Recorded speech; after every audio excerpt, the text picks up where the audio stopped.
quell'audio funzioni e che la tecnica non ci riservi brutte sorprese. Allora, benvenuti a tutti.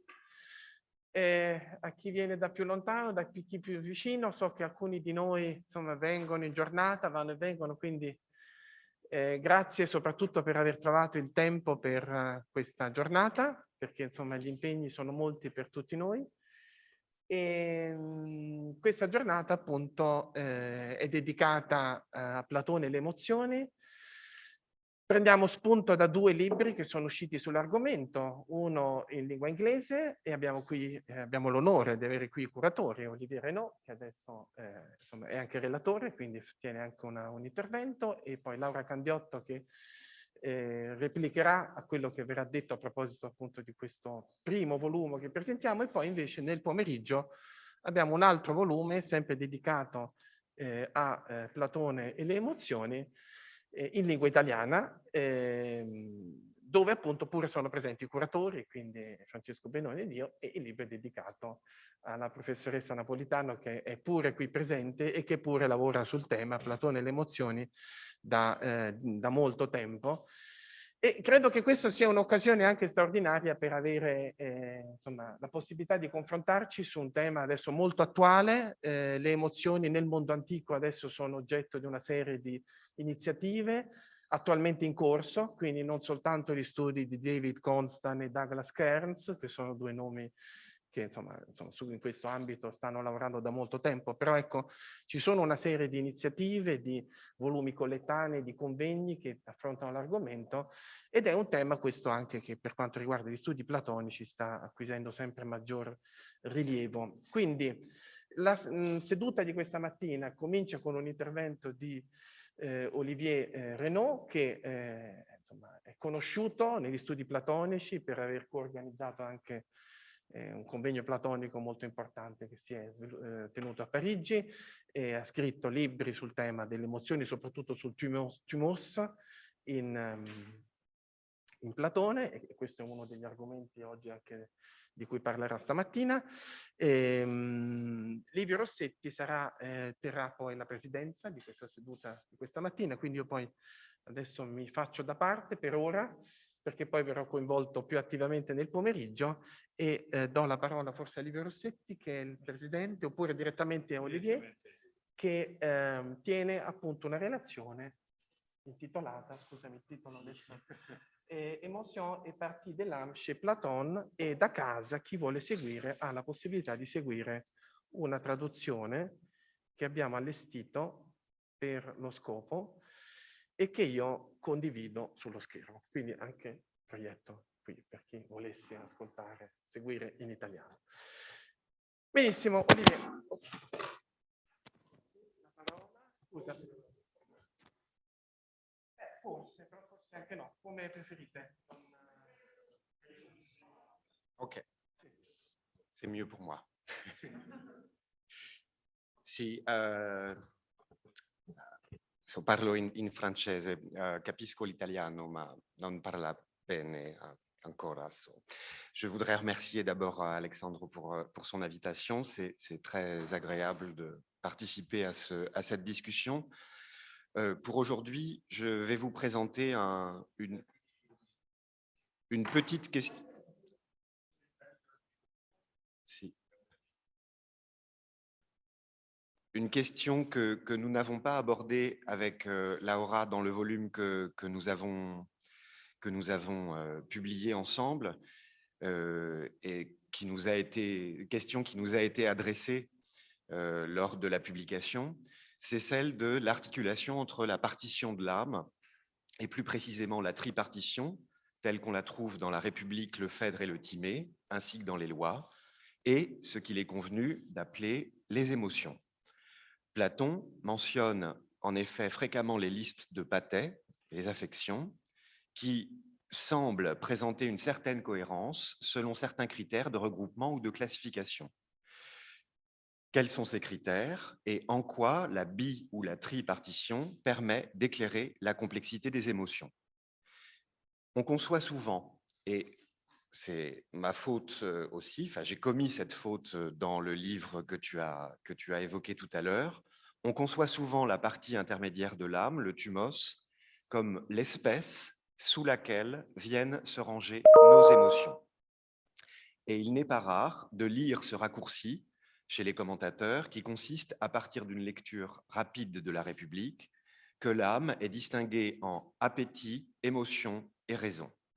Cette lecture n'est pas exacte et j'essaierai de montrer que, en dépit d'une certaine cohérence ou régularité à associer tel pathos avec telle partie de l'âme, Platon n'a pas eu en vue l'utilisation de la tripartition de l'âme comme critère de classification au sens strict.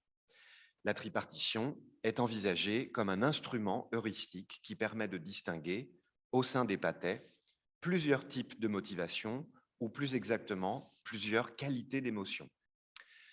Comme mon texte est trop long, je vais simplement, sur votre handout, parler du troisième texte d'Aristote. Ces trois textes d'Aristote se trouvent au chapitre 5 du livre 4 des Topiques, et c'est à partir de cette lecture aristotélicienne, en tout cas de cette ambiguïté sur les eidetes psyches, qu'Aristote nous indique qu'il y avait peut-être un lien entre tripartition et classification des tertio exemple. Peut-être une articulation entre la tripartition et la classification des émotions. Je lis le texte en français. Voir également si les deux termes ont un même lieu naturel de résidence, ei entini toto pefukenam foginestai. En effet, le lieu de résidence d'une espèce est celui-même de son genre, par exemple celui du blanc, est celui même de la couleur, et celui du savoir lire et écrire, celui même du savoir.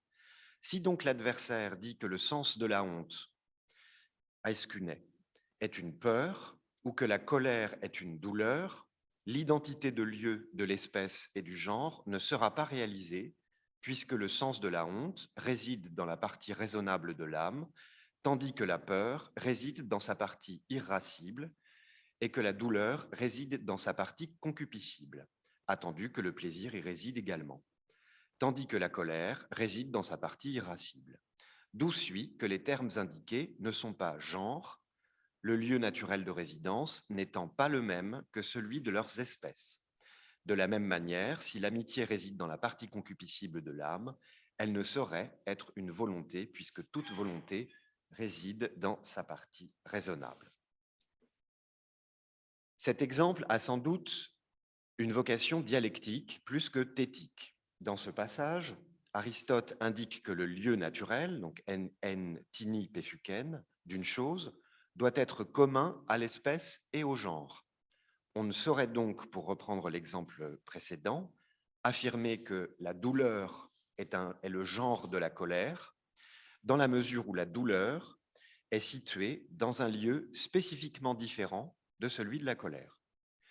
Aristote, ici, joue de toute évidence sur un argument critique de la tripartition de l'âme, entendue comme division en parties, en superposant l'espèce définitionnelle et fonctionnelle, donc dialectique, avec l'eidos de l'âme, tel qu'il est partitionné en epitumetikon, tumoides et logistikon. Il n'est pas du tout facile, je trouve, de tirer des conclusions certaines de ce passage. Est-ce qu'il s'agit, pour Aristote, de critiquer certaines définitions platoniciennes des pathés, ou de montrer, ce qui est possible, je crois, de montrer que la tripartition est une mauvaise définition en espèce et en genre?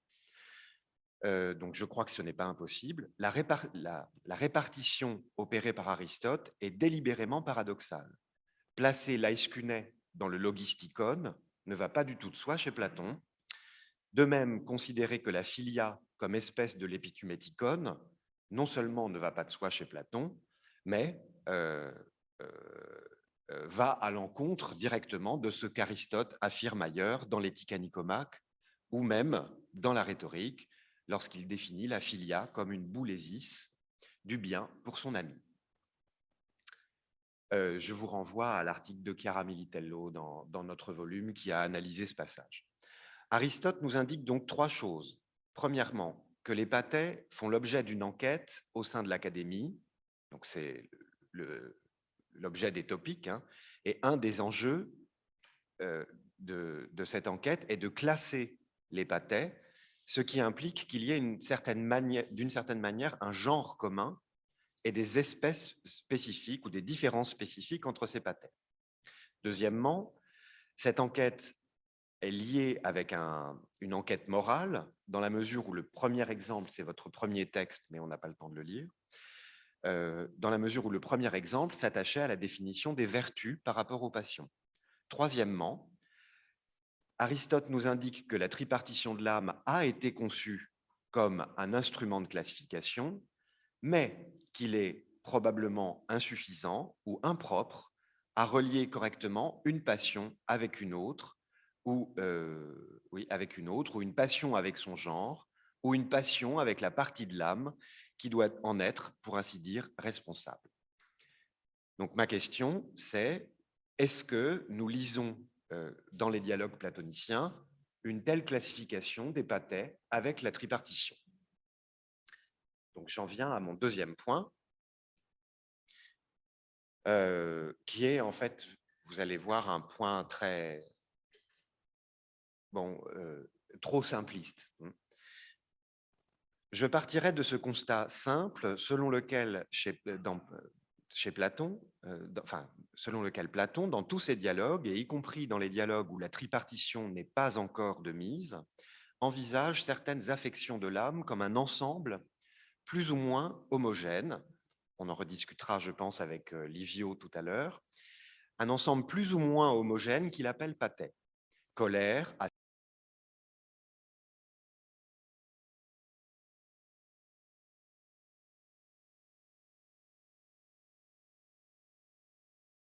assurance, peur, amour, espoir, jalousie, envie, regret, deuil.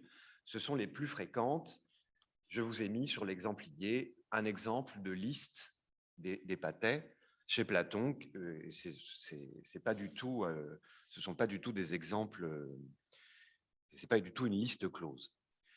Alors, j'ai distingué 5 petits critères en fait, de classification. Premièrement, les passions appartiennent à ce qui est sensible et changeant. Elles relèvent d'une certaine manière du corps. Deuxièmement, ça c'est dans le timé, il s'agit le plus souvent d'affections pathémata ou d'impressions sensibles, et elles forment avec l'aesthésis, la sensation, un genre commun. Troisièmement, les passions que j'ai citées sont systématiquement introduites par désir, donc éros ou épitumia, et plaisir et douleur, édoné et lupé. Ces dernières, édoné et lupé, apparaissant comme des piliers de la sensibilité ou peut-être des genres ou des éléments, des affections émotives plus complexes. Quatrièmement, elles sont reconnues comme des explications de l'action humaine sous la forme de motivation. Et enfin, cinquièmement, la vertu désigne une forme de maîtrise de ces passions. Admettons pour le moment que ces listes forment un tout homogène, ce que je vais contester ensuite. Dans la République, le Timée et le Phèdre, et dans le Philèbe, certaines passions, en effet, semblent regroupées en fonction de leur relation plus ou moins étroite avec d'autres facultés comme la mémoire, la représentation, fantasia, ou encore avec les fonctions de l'âme tripartite. Ainsi, et donc je donne des exemples volontairement simplifiés, à la partie désirante sont associés en général plaisir, douleur, désir sexuel, aphrodisia, ou éros dans la République, faim, soif, mais aussi des passions plus complexes comme philocardeia, haine et aussi phtonos, dans les lois en particulier. À la partie intermédiaire sont associées des passions informées par une opinion et caractérisées par une certaine relation à la rationalité, au sens où elles occultent ou au contraire promeuvent le règne de la raison. Donc c'est la colère, la honte et ce que Douglas Kearns, plus récemment, appellerait volontiers la fierté. Philotimia, oui, non, philotimia. À la partie rationnelle, enfin, appartiendrait ou appartiennent un certain désir érotique associé au désir de savoir. Ça, je renvoie à l'article de Laura et de Vassilis dans le volume, et peut-être d'autres passions philosophiques. Alors, la douceur, prautes, la joie d'apprendre, l'amitié, l'étonnement, bien sûr, peut-être la carice, République 3, et éventuellement aussi l'impudeur, on pense à la figure de Socrate, dans les premiers dialogues. Nous avons tous en tête le fameux passage de République 4 sur l'histoire de Léontios, où sont opposés respectivement un désir de regarder les cadavres, peut-être à mettre en relation avec un désir sexuel, et un sentiment de colère, donc là le thumos, doublé d'un sentiment de dégoût, qui sert à définir le thumos, et ce qui n'est pas un pathos, mais plutôt un raisonnement, un calcul ou une délibération qui sert à définir le logistikon. C'est le texte que nous connaissons tous de 439 E6, 440 A6. Je ne le lis pas, je crois que ce n'est pas la peine pour gagner un peu de temps, mais vous avez Epitumoi, ensuite vous avez Duskerainoi et Apotrépoi, et enfin vous avez la phrase conclusive de Socrate. Eh bien, dis-je, ce récit signifie que la colère fait parfois la guerre au désir comme une chose à une autre. Donc, impossible de rentrer pour le moment dans le détail de la tripartition, mais ce qu'on peut raisonnablement affirmer, et de manière minimale, c'est que les pathais se distribuent selon leur proximité à la raison, ce qui explique qu'il existe 3 genres de passions, selon qu'elles sont, petit a, immédiates et aveugles, c'est celle de l'épitumédicone, selon qu'elles sont, c'est une expression très anglo-saxonne, je m'en excuse, mais second order, hein, de second ordre, c'est-à-dire capable d'une certaine réflexivité à l'égard de ses propres passions, c'est la colère et la honte. Et donc, c'est le passage qui n'est pas dans votre exemplier de 440 C1 D3, que je ne vais pas lire. Ce qui m'intéresse, en fait, c'est mon 3e point, où j'essaye d'être plus nuancé que dans mon livre, d'une part, et en essayant de prendre plus en considération les lois. Et donc, j'ai intitulé cette partie homonymie ou ambiguïté de certaines passions. Donc, encore une fois, dans l'introduction, j'ai dit que les passions ne suivent pas l'ordre de la tripartition. Et je voudrais vous donner des exemples de passions qu'on trouve, qui sont associées, par exemple, au thumos, mais en fait qu'on va trouver aussi dans l'épituméticone. Je prendrai donc 2 exemples, et puis peut-être un 3e dans les lois, la peur et puis Eros. Premier exemple, sur la peur. La peur est une émotion dont il est difficile, comme Aristote nous l'a dit dans les Topiques, de dire à quelle partie de l'âme elle se rapporte. On a l'habitude, nous, contemporains, de considérer la peur comme un sentiment spontané, quasi réflexe, comme une passion simple et en plus transculturelle. Et donc, nous utilisons d'ailleurs très fréquemment les mêmes exemples pour la définir. La peur d'un ours, la peur d'une araignée. Bon. Or, la peur est en réalité comprise comme une passion complexe, comme Aristote, Rhétorique 2.6 en témoigne, et elle admet de nombreux degrés. Et je crois qu'on retrouve chez Platon la même analyse à la fin du Timée, où Platon, à mon avis, semble admettre qu'il existe 2 types de peur. Un premier type, c'est la peur que nous maîtrisons, par exemple, dans le champ de bataille, par rapport à une opinion qu'on possède et qui est mise en œuvre par la partie intermédiaire. En effet, en 70 C2-3, Timée évoque la palpitation TDP-d'essai, la palpitation du cœur face à l'anticipation de danger, prosdokia tondainone, palpitation du cœur face à l'anticipation de danger et à l'éveil de la colère, kai tet ou tumu egersei. Derrière l'expression prosdokia kakos, ou enfin kaku, pardon, j'ai fait une erreur. Derrière l'expression prosdokia kakos, enfin prosdokia kaku ou prosdokia tondainon, on reconnaît une définition très classique et académicienne de la peur que vous retrouvez du Protagoras jusqu'aux lois. Vous la retrouvez constamment sous la plume de Platon. Elle est mise ici au même niveau que l'éveil de la colère. Donc, ma conclusion est prudente, mais sans vouloir localiser cette peur dans le thumos, je pense que nous trouvons ici un type de peur qui est lié à la définition du courage, le courage étant une maîtrise de la peur qui appartient au thumos. Quelques lignes plus loin, tout le monde connaît ce passage aussi, ce n'est plus dans le thumos que nous trouvons la peur, mais dans l'épituméticon.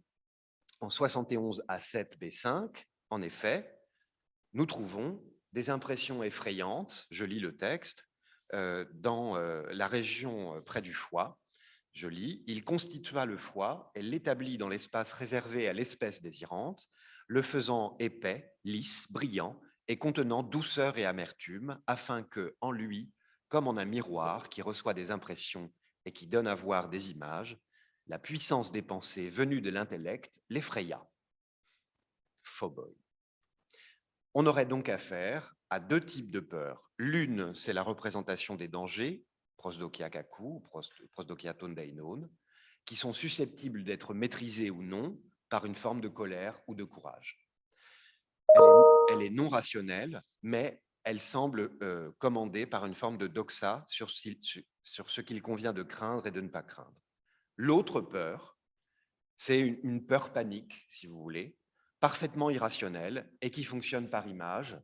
Il y a des très beaux articles de Josh Wilburn et de Jessica Moss et de Henrik Lorenz sur ce passage. Deuxième exemple, j'ai encore 5 minutes. Ouais. Eros, dans le Phèdre, c'est un magnifique passage et je ne sais pas quoi en faire. Donc c'est Eros, qui est considéré, comme chacun le sait, comme un pathos dans les listes que je vous ai données au début de l'exemplier, et dont une des particularités, notamment dans le Timée, est que Eros semble intervenir dans presque toutes les passions, combinées avec la sensation et le plaisir et la douleur. Dans le mythe central du Phèdre, l'amour et le regret, potos, que ressent l'âme tout entière, est pour ainsi dire décliné en plusieurs émotions et qui sont distribuées entre le cocher, le cheval blanc et le cheval noir. Et donc, je vous ai mis dans le passage que je lis, dans l'exemplier, j'ai mis en gras les émotions. Cette vision la remplit de crainte et de respect. Edeise te kai sefteisa. Donc, peur et Sébas. Enfin, Déos et Sébas. Il se renverse en arrière. Du coup, il a été forcé de tirer par devers lui les rênes avec une vigueur telle qu'il fait s'abattre les deux chevaux sur leur croupe. L'un sans contrainte, Econta, parce qu'il ne résiste pas, l'autre que submerge la démesure en le contraignant durement. Tandis qu'ils s'éloignent tous les deux, l'un de honte et d'effroi, up aiscunes tecaitambus, mouille de sueur l'âme tout entière, alors que l'autre, le mauvais cheval, une fois passé la douleur, donc odunès, que lui ont causé le mort et la chute, n'a pas encore repris son souffle que, de colère, orgueil, il se répand en invectives, abreuvant de reproches le cocher et son compagnon d'attelage. sous prétexte que, par lâcheté, anandria, et par pusillanimité, ils ont abandonné leur poste et n'ont pas tenu leur parole. C'est un passage très étonnant. Premièrement, il attribue des émotions spécifiques à chacun des éléments de l'attelage. Au cocher revient une forme de crainte révérencieuse. Donc c'est eidos, c'est basse. Douglas Kearns a très bien montré que les deux ne sont pas si distincts, ne sont pas si différents. Au cheval blanc, une forme de crainte honteuse, aescunes et tambus, et au cheval noir est attribuée une forme de colère, orgueil, qu'on pourrait facilement qualifier d'hubris. Comme on le voit, s'il paraît assez naturel de retrouver le sens de la honte à Escunet pour la partie intermédiaire, il est très étonnant de voir la peur associée à ce qui pourrait être la partie rationnelle et la colère à la partie désirante. Donc il y a eu beaucoup d'interprétations de ce passage, compliqué. L'une que je défends, c'est aussi celle de Douglas Kearns contre Zaborowski, par exemple, consiste à voir, en somme, dans cette grande métaphore de l'âme, de l'attelage, une explication imagée de la même émotion, Eros, déclinée en plusieurs affects selon le point de vue envisagé. J'ajouterais qu'il s'agit pour Platon de décrire comment certaines passions, en l'occurrence l'aïscuné, contaminent les autres. Pour moi, dans ce passage, mais on peut en discuter, l'émotion centrale reste la réserve ou la honte, aïscuné, aidos, bon, et elle est expérimentée, donc comme sébasse dans la partie rationnelle, et suscite une forme de rage, de colère dans la partie désirante. Donc j'en tire une conclusion très modérée sur l'importance de la tripartition pour la constitution d'un critère de classification pour les émotions elles-mêmes. Le fait qu'une même émotion ou une émotion très proche puisse être attribuée à l'une ou à l'autre des parties de l'âme nous révèle soit que Platon se contredit, ce qui est impossible, soit que les passions en question sont homonymes, soit, et c'est mon interprétation, que chaque passion reçoit une qualité différente selon que telle ou telle partie de l'âme l'investit. Et donc, on a la qualité d'un même pathos qui dépend de la structure psychique que l'on trouve chez l'agent. Autrement dit, il n'est pas impossible de dire qu'il y a plusieurs variétés de peur, de honte, de colère, de jalousie, d'amour, etc. Très rapidement, en conclusion, c'est mon texte 4,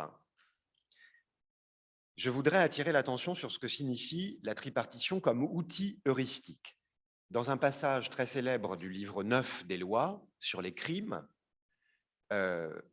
l'Athénien fait une allusion très discrète à la tripartition de l'âme dans votre passage 863 B1. Je ne lis pas le texte, mais je lis une partie. Lorsque vous parlez de l'âme, tosonde te peripsukes kai legete prosalelus kai akuete, un élément de sa nature, qu'il s'agisse d'une affection ou d'une partie, os en enotet es phuseos, eitetipatos, eitetimeros, otumos. L'Athénien va distinguer dans sa pénologie une colère à laquelle il ajoute la peur en 864 B3, tumu kai phobu, donc une colère irrationnelle d'un côté, et d'un autre côté, le plaisir auquel il ajoute un peu plus loin le plaisir, hédonès, la douleur, lupès, et les jalousies, phtonone et épitumione, en 864 B6. Et donc, dans ce passage 867 B1, que je ne lis pas non plus, l'Athénien va distinguer le crime par colère en deux grandes nuances, selon qu'il est écone ou acone. Et donc, dans le crime commis par colère, vous avez un crime commis sous la forme d'une impulsion spontanée et honnête, on peut dire, et d'un autre côté, vous avez une colère froide, haineuse, pleine de jalousie, phtonos, et qui, elle, sera écone et qui sera puni plus sévèrement. Dans cet exemple, donc, voilà, ce sera ma conclusion. Je crois que la tripartition, premièrement, tripartition des motifs dans les lois continue de jouer un rôle dans la pénologie, mais que Platon a toujours eu en vue des émotions mêlées, complexes, et donc, troisièmement, que dans cet exemple, la colère est choisie comme un exemple intermédiaire pour montrer qu'un pathos, avec l'outil de la tripartition, peut être défini selon qu'il est plus rationnel ou moins rationnel. En d'autres termes, le thumos aurait cette particularité, en étant un auxiliaire, mais ambivalent de la raison, d'être, oui, c'est vrai, le siège de certaines émotions. Une telle image conviendrait si bien à notre compréhension contemporaine cognitiviste des émotions, mais elle ne convient pas chez Platon. Et j'ai essayé donc aujourd'hui de montrer que la tripartition, et en particulier la question du thumos, doit s'entendre non pas comme une théorie des localisations d'opérations psychiques, mais comme une grille de lecture permettant de rendre compte de la variété des niveaux de rationalité des émotions ou de qualité des émotions. Voilà, je vous remercie.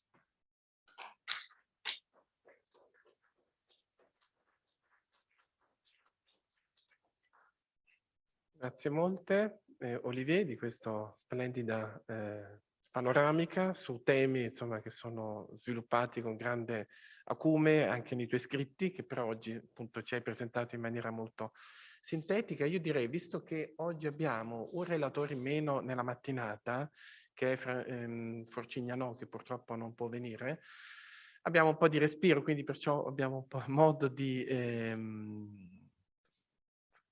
poter anche dare spazio a degli interventi adesso, però direi adesso di fare degli interventi su Olivier e poi dopo in sequenza di parlare appunto a partire appunto dalla presentazione di Livio del volume fino appunto all'intervento appunto di Emidio che è appena venuto, ci ha fatto insomma ciao Emidio, e quindi poi di discutere insieme tutti gli interventi successivi a quello di Olivier. Prego, Maurizio.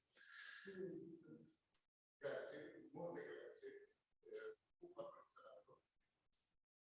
Per quello ho capito, direi che condiviso quello che ma ho dubbio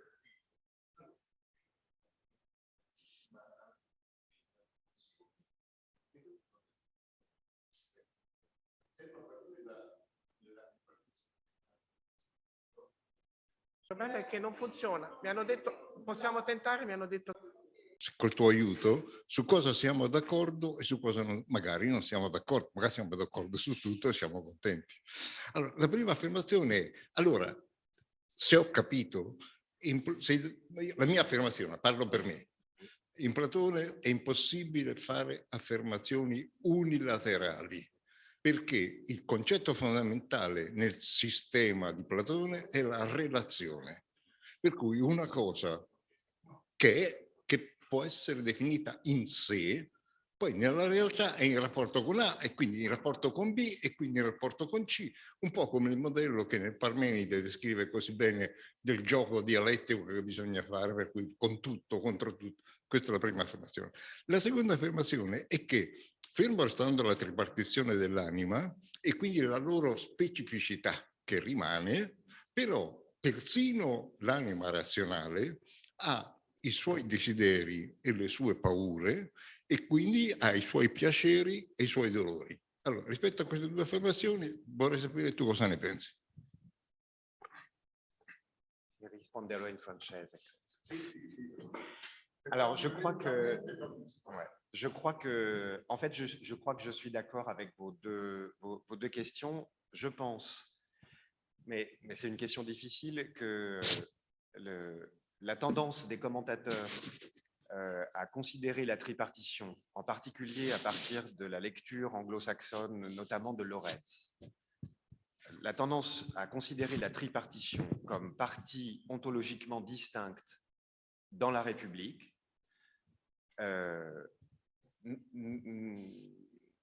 est trop forte. Et parce qu'elle conditionne une lecture de Platon, comme chacun le sait, à partir de laquelle, dans la République, on a une tripartition très forte entre trois parties de l'âme, une tripartition que Platon abandonnerait successivement dans le Phèdre, puis dans le Timée, et qu'on abandonnerait complètement dans les lois. Et je crois que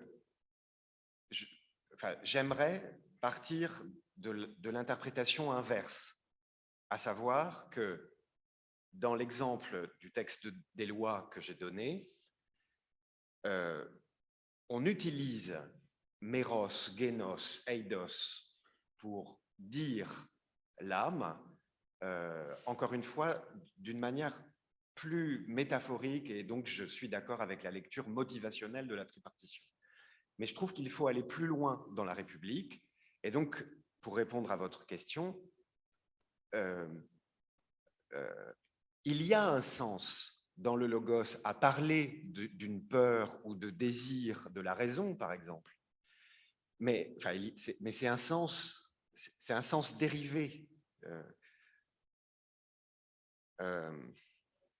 C'est-à-dire que je crois que, pour vous donner un exemple, je pense que Eros est une force une. Je crois qu'Eros est une passion unique, et Platon, notamment dans le livre 5, va simplement se contenter de la décliner en point de vue, mais exactement comme vous l'avez dit à propos de la relation. Donc, si je voulais synthétiser, je crois que, ma position, c'est qu'il faut avoir une lecture de la tripartition encore moins radicale que celle encore plus métaphorique, pardon, que celle que Cooper a donnée, par exemple. Mais bon, c'est...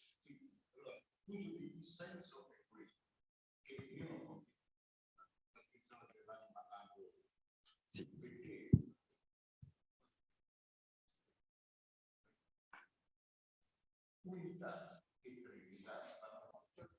È bello. Un'osservazione che mi viene, diciamo, è un corollario della tua esposizione, è questo, che se Platone nel collocare le passioni, le singole emozioni, ora qui, ora là, è sostanzialmente incerto, impreciso, cambia idea, non riesce ad avere una posizione netta, questa circostanza mi aiuta a capire il mito della biga alata del Fedro, che è un mito che è dentro un discorso particolare di Socrate. È vero, sono tutti segni che mi dicono attenzione, questo è uno schema, non è una dottrina formale, è uno schema sul quale bisognerebbe entrare in 1000 altre precisazioni che non faccio adesso, ne parliamo un'altra volta, è un po' così?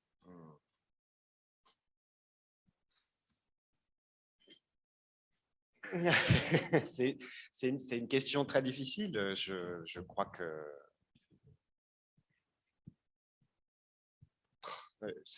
Non, c'est trop difficile pour moi de répondre de manière unilatérale, mais encore une fois, je crois qu'il faut...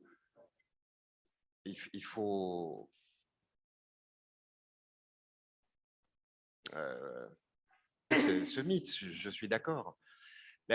Quand même, une difficulté de ce discours, bon, il y aura un colloque sur le Phèdre bientôt, mais une difficulté de ce discours, c'est que à 2 reprises, dans la suite du dialogue, Socrate dit ce mythe nous a égarés, paragoï, et a même été un peu, c'est paraphéroménoi. Il nous a un peu égarés au sens où... Bon. Et donc, la difficulté, c'est de savoir comment Eros, qui a été présenté dans ce mythe, peut rester effectivement intact, quoi. Bon, mais on pourra en discuter effectivement après. Mais je suis d'accord, il ne faut pas systématiser. Allora, Olivier, grazie innanzitutto di averci portato subito così direttamente nella difficoltà problematica e nell'interesse di questo tema. Anche perché mi pare che tu abbia mostrato molto bene come ogni tentativo che noi possiamo fare di proiettare su Platone uno schema interpretativo successivo, una tabulazione delle passioni, cioè, ho visto la critica anche al cognitivismo che tu fai, in realtà fallisca, probabilmente per quello che diceva adesso Livio Rossetti, perché in realtà in tutti i dialoghi c'è questa sorta di affondo problematico, di tentativo di interpretazione e non la presentazione di una dottrina definitiva, no? Io però, vero questo, quindi mi piace molto questo approccio problematico che credo stia nel testo, volevo chiederti due cose. Prima di tutto, ammesso che la tripartizione dell'anima non sia fissa, però che valore dai tu rispetto alla trasversalità che hai mostrato dei Pace, al passaggio del libro nono dove della Repubblica, dove si riprende questa tripartizione per dire però che ogni parte dell'anima è capace di filia. Filosofon, filotimon, filonicon e filocardes. Ogni parte dell'anima ha una sua filia, quindi potremmo dire ogni parte dell'anima è emozionalmente colorata, no? Se tu credi di poter dare valore rispetto al tema della trasversalità a questo passaggio. Prima domanda. Seconda, mi ha molto intrigato, trovato veramente interessante il tuo riferimento a una qualità dei Pace. Allora, anche questo mi pare molto denso, molto interessante. Io vorrei che tu dicessi qualche parola di più e ci spiegassi meglio cosa intendi per qualità dei Pace. Comunque davvero grazie, un bellissimo esordio. Linda, se puoi passare direttamente a Laura, così poi chiudiamo le domande. En fait, je répondrai aux deux questions en même temps. Sur ce passage de la filia, enfin du philo et de la qualité, parce que je crois que c'est lié et ça répond un peu aussi à ce que je disais à Livio.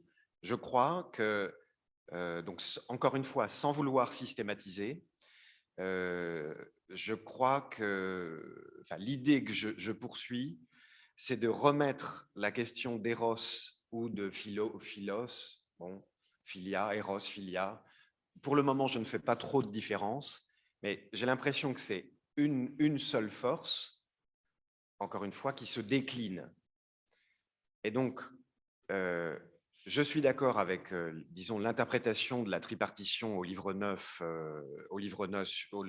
mais aussi au livre 5, en 472, qui distingue des caractères ou des structures psychiques et qui montre que on a un désir qui conditionne l'ensemble de nos actions et de nos comportements.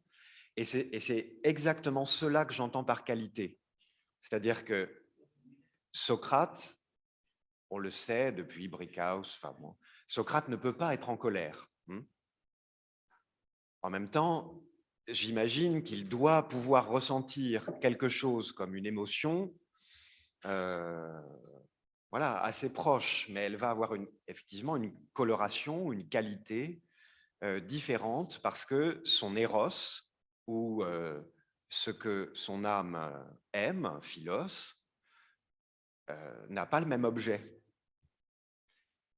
Donc, ce que j'entends par qualité, en réalité, c'est la manière dont un même désir va être infléchi par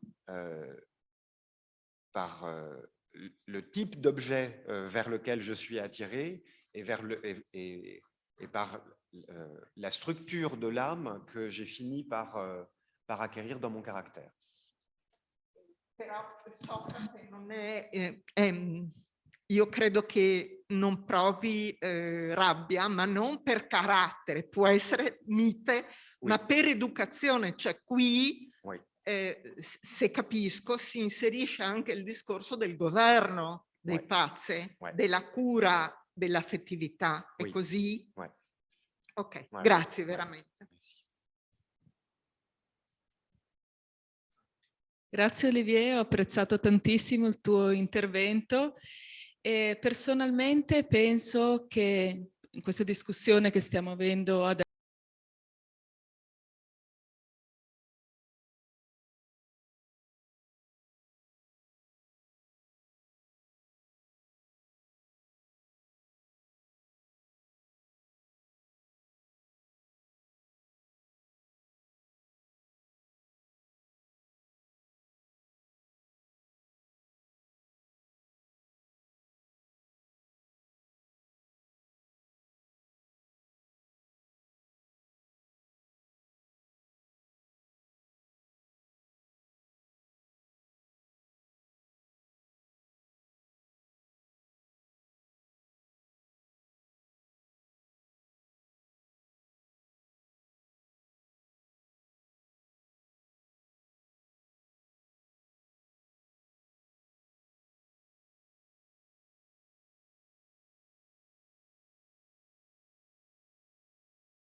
adesso non sia tanto una questione che Platone sia incerto o che cambi idea, ma che in qualche modo ci vuole mostrare come le emozioni variano, prendono diverse posizioni a seconda della struttura psichica nella quale si incarnano. Quindi in qualche modo è una geografia variabile, una mappatura di prossimità o distanza dalla ragione. Questo mi sembra interessantissimo, anche proprio per il dibattito contemporaneo. La mia domanda è questa, quindi, se consideriamo questa variazione locale, quanto questa variazione dipende dal personaggio che incarna l'emozione? Intendo sia dal punto di vista del carattere, come si parlava, ma anche proprio dell'orientamento epistemico e dello stile di vita.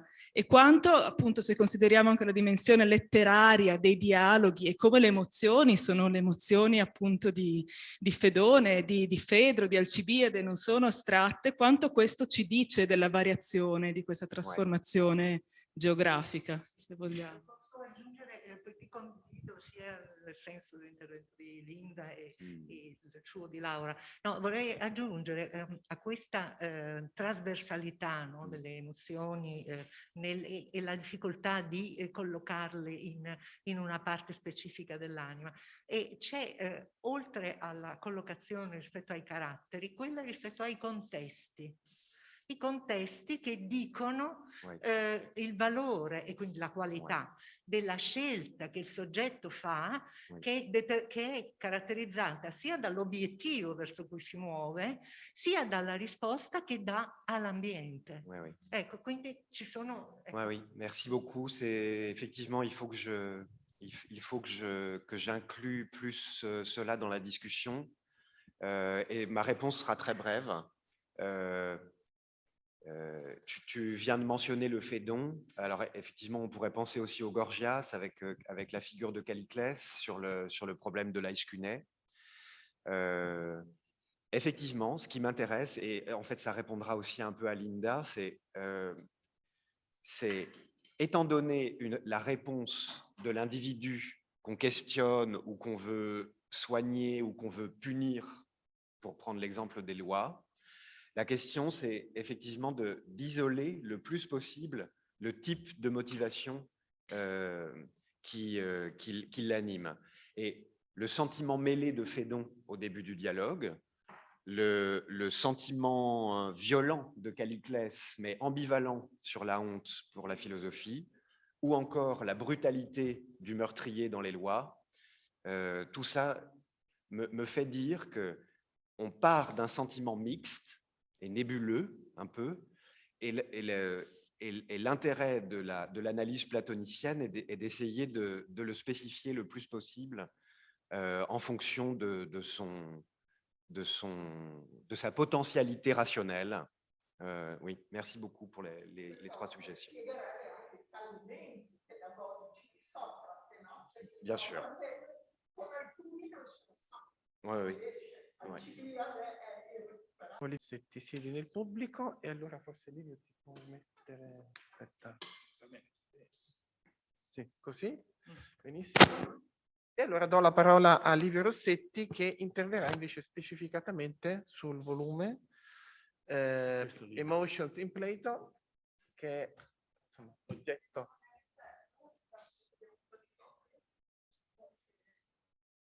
Abbiamo il testo, sì, abbiamo il testo di Livio, lo possiamo distribuire. Do la parola